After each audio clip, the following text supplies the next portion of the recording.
bonjour. My name is Adam. I'll be your host today. On this episode of The Game Machine, we have quite an exciting episode here for you today. A game based on a popular anime, G Gundam. What is this about, you ask? Well, I'll tell you. This is about war. War between man versus man. Machine versus machine. Ruler gets the whole world. And it's a 2D fighting game on a Super Famicom cartridge. This battle will express love, hatred, burning desire, and questions of what the hell. This review will bring many answers to many questions, or perhaps give you more questions you need to seek the answers to. Well, no more time for diddly-dally. So let's get things started. Game machine all set. Ready, go! G Gundam Review. Smell my burning finger. Now, before we get started with the review, I just need to clear a few things up. For example, the controller would randomly pause on me. I know this is not a problem with the game as I played it on other systems and other consoles. I think it was just my controller on the fritz, so if you see random pausing during the footage, just note if you get this game, that's not going to happen. 2. I was going to use the Retron 5 to record this, as I've been doing that with a lot of retro games. However, for some weird reason, every time I get to Master Asia stage, it keeps freaking out. None of my other systems, clone or regular, do not do this, so I play this on the Super Famicom. Now, let's just go ahead and get started with the story of the game. If you're wondering why these Gundams look like cultural stereotypes, well, that can be explained by the plot of the anime series known in the West as Mobile Fighter G Gundam. The story is about a world that has done away with war, and instead of, fighting each other for supremacy or what have you, they decide every 4 years let's have a tournament, and each country gets a Gundam fighter to represent them, beat the crap out of each other, and whoever stands tall is the winner, and they get to rule for 4 years. Sounds like something that any country would agree to, right? Right? And now. Also, if you can tell, the world's been kind of messed up for a while. Yeah, we've kind of had a lot of war. Also, now we all live in space because, the future's cool and stuff like that. Yeah, future.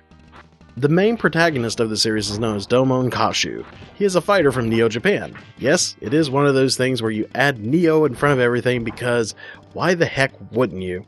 It follows his journey through the Gundam tournament, all those he meets along the way, and for his quest for revenge against his brother, who is rumored to be the pilot of the Dark Gundam, or Devil Gundam in the Japanese version.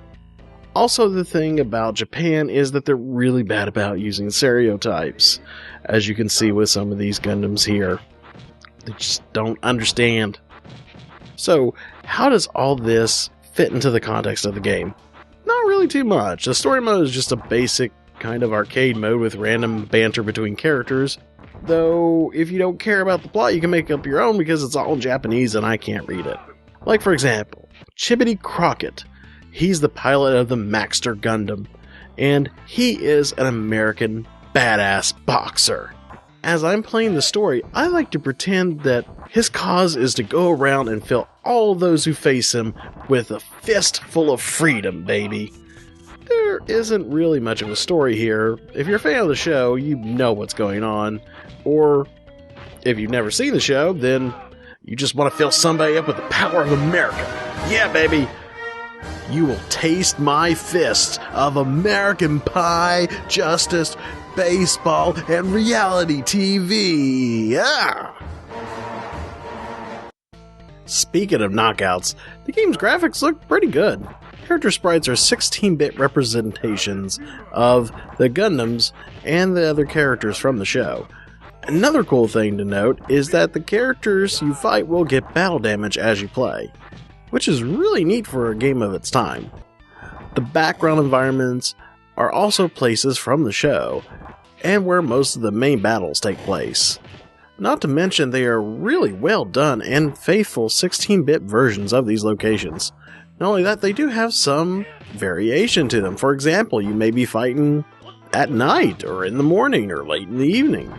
Some stages, like the Egypt stage, have a sphinx and pyramids in the background, and you're fighting in the middle of a sandstorm.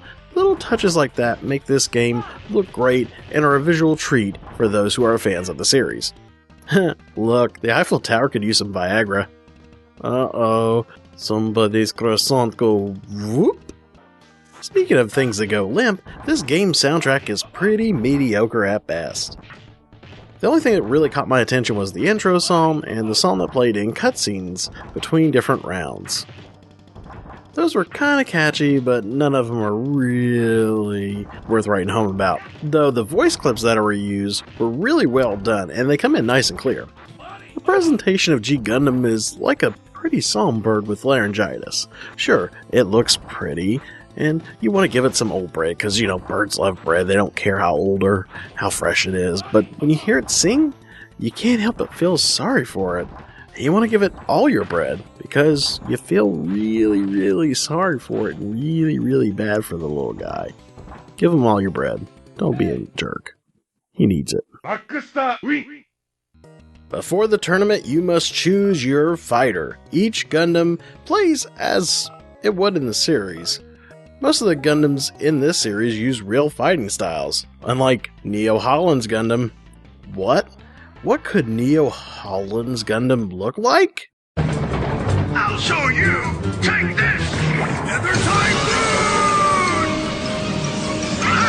I did it! Take this! Windmills do not work that way! Good night!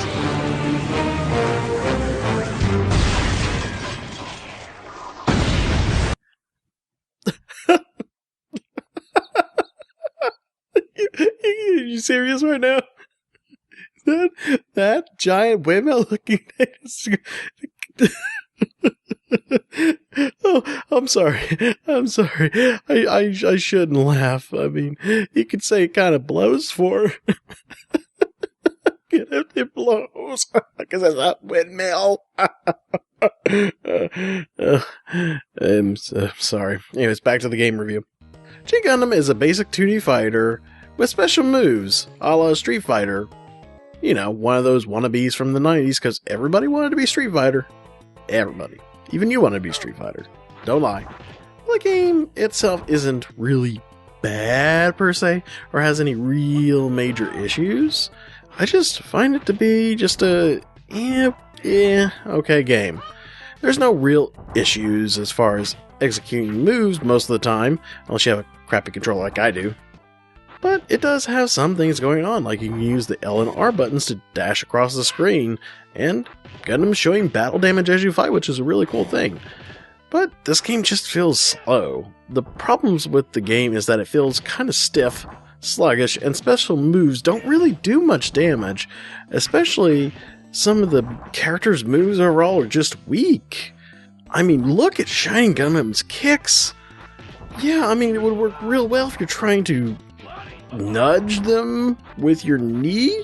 Also missing is some other important characters like Allenby Beardsley from Neo Sweden.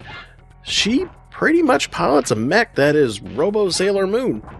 It could be worse. We could have got that awful Neo Mexico Gundam. I mean, seriously, who made this thing? Anime Donald Trump? Overall, this game is just one of those 90s wannabe Street Fighter clones that just happen to have a popular anime license attached to it. I may be in the minority here when I say I really love the anime series. Sure, it was silly, really cheesy, and it did go way overboard with some of those stereotypes Japan you really need to get with the 21st century here, I'm just saying. But it was a fun series to watch, and I really enjoyed it. The game, however, unless you're a diehard G Gundam fan, or just want another Super Famicom game to add to your collection, I would say just be like Neo Holland. Go blow your money elsewhere. Get it? Blow your money elsewhere. Why do I feel like I'm the only one laughing at this? Anyways, guys, I'm gonna wallow in my own shame. So, until next time, Gundam Fight all set. Ready, go!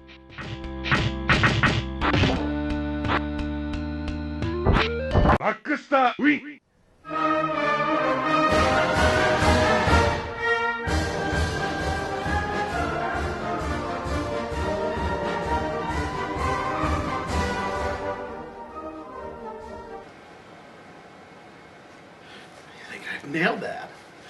Badass.